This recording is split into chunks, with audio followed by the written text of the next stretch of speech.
Salut à tous, c'est Rising. Je ne sais pas si vous voyez une différence au niveau de la vidéo, en tout cas moi je la vois. En effet, j'ai investi sur un petit peu de matos et je voulais un peu parler de ça avec vous et vous le présenter. Les vidéos seront de meilleure qualité désormais. Allez, on y va, je vous montre ça.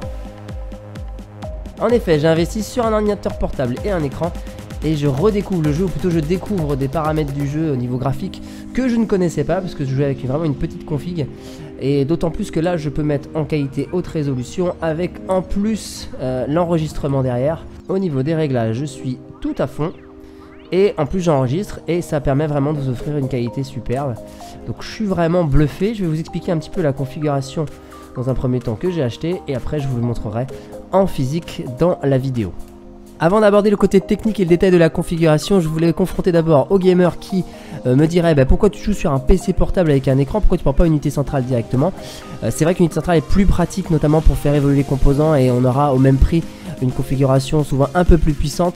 Mais moi j'aime bien travailler avec mon PC portable dans d'autres pièces, notamment pour faire du montage vidéo, c'est à dire que je fais mon jeu sur un grand écran et puis après je fais mon montage vidéo dans mon salon. Donc c'est pour ça que le PC portable, on va dire type gamer ou avec une grosse configuration, me convient. J'arrive à jouer à fond et je joue principalement à Guild Wars 2 grâce à mon PC portable, et puis quand je veux le déplacer, voilà, je le déplace grâce à ça et j'ai mon écran pour jouer sur un écran plus grand avec mon clavier et ma souris gamer. Maintenant on va aborder le côté technique de la config. Alors j'ai acheté un PC qui n'est pas de marque gamer. J'entends par marque gamer les marques comme Asus ROG, MSI Apache, Alienware ou HP Omen.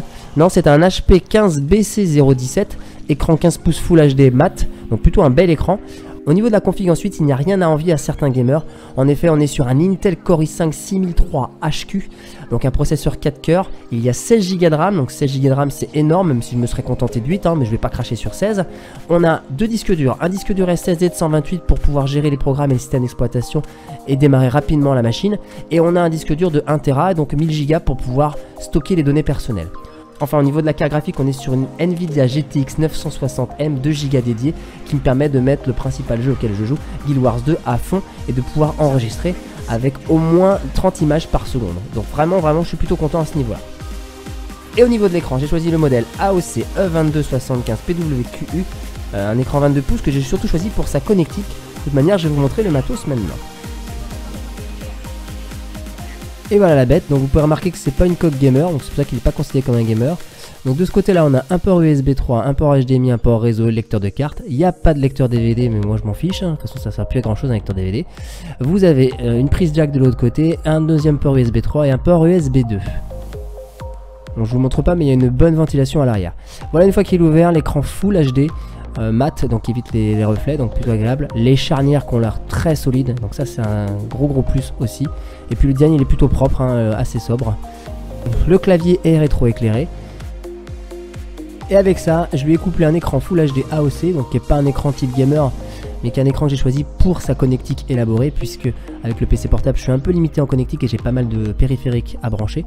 Donc il intègre un hub USB 3, je vais vous montrer, il y a deux ports USB 3 sur le côté. Et il y a deux ports USB en dessous. Et en plus, il a plutôt une très bonne connectique au niveau de la vidéo, avec un VGA, un DVI, un HDMI et un DisplayPort, et une entrée de jack et une sortie de jack aussi, donc relativement bien fourni. Enfin, l'écran peut se pivoter dans plusieurs sens, donc en mode portrait au paysage, et puis le mettre un peu plus en hauteur. On va désormais tester la config sur des cas extrêmes dans Guild Wars 2. Et il n'y a rien de mieux qu'un bus MCM pour commencer. Alors même si c'est pas un énorme bus, ça reste quand même pas mal. Et là je me rends compte que la qualité d'image est plutôt belle et fluide. Donc c'est tout à fait regardable. Donc gros point positif. Faut que je teste ça aussi tiens, sur un World Boss. Et bien on va y aller tout de suite. On se retrouve sur le Golem Mark II. Et il y a pas mal de monde. En plus c'est un boss qui envoie pas mal de sprites. Donc on va pouvoir s'en rendre compte encore plus là-dessus. En même temps, j'ai pas besoin de refaire les World Boss, je les ai déjà tous fait dans les vidéos. Mais la qualité est plutôt sympa. Voilà un petit peu le rendu. La vidéo de présentation de mon matériel est désormais finie. J'espère que ça vous a plu. Ce qu'il faut savoir, pour tout ce que j'ai acheté, j'en ai eu pour moins de 1000 €. Donc voilà, n'hésitez pas à me laisser un commentaire si vous avez des questions. Je vous dis à très bientôt et n'hésitez pas à vous abonner si ce n'est pas déjà le cas. Allez, ciao!